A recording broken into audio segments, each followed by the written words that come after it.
Hi everyone, I'm Alana and welcome to Reinventing DGA. Today, I want to talk about a topic that I see come up time and time again, Excel skills.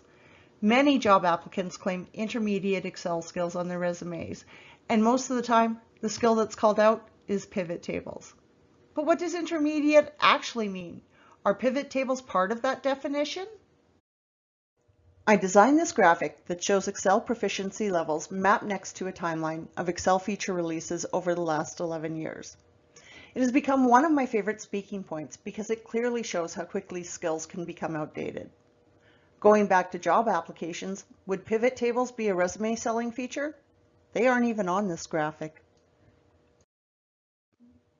Pivot tables were first introduced by Microsoft way back in 1994. Yep, 30 years ago, back when I was young. So here's the thing, if you've got basic pivot table skills, can we really call that intermediate anymore? Don't get me wrong, pivot tables are super useful, but let's be honest. Knowing how to create a simple pivot table feels like it should be a basic requirement at this time, right?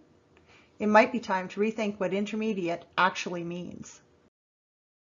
And that brings me to my next point. Data analytics is more important than ever in business today. So if you're applying for jobs or looking to stay competitive in your field, I'd challenge you to take a hard look at your current Excel skill set. Sure, maybe you're comfortable with pivot tables, but how about Power Query, which is already 8 years old? What about the new dynamic functionality in Excel? More and more employers are expecting candidates to have data analytics skills in their toolbox. If you're not familiar with it, Power Query can automate and simplify data processing, saving hours of manual work. Dynamic formulas and arrays can slice and dice through data in seconds. Here's a kicker for older applicants. The new graduates are coming out of school proficient in these skills. Updated skills are no longer just a nice to have. They are a core part of data handling in many industries. But the focus isn't just on job seekers. If you're a leader, this is for you too.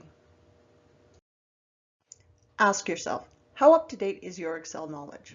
Are you able to keep up with your team when they suggest using newer features like Power Query, Power Pivot, or other dynamic options?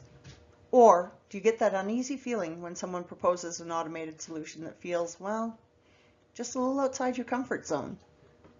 I get it. Change can be intimidating, especially when it comes to learning new software or tools. But in today's fast-paced business world, staying current is critical.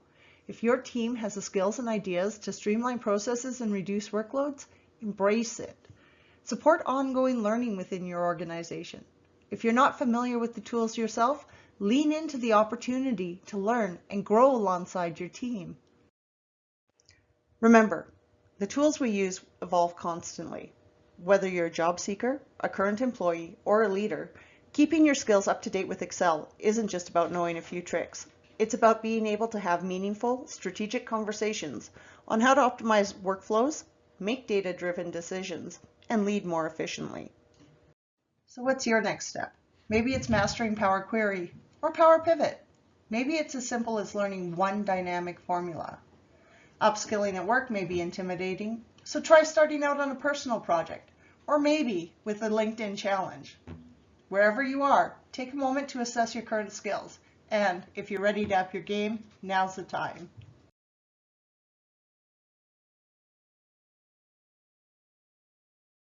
Thanks for watching. If you found this video helpful, give it a like and hit subscribe for more content. See you next time on Reinventing DGA.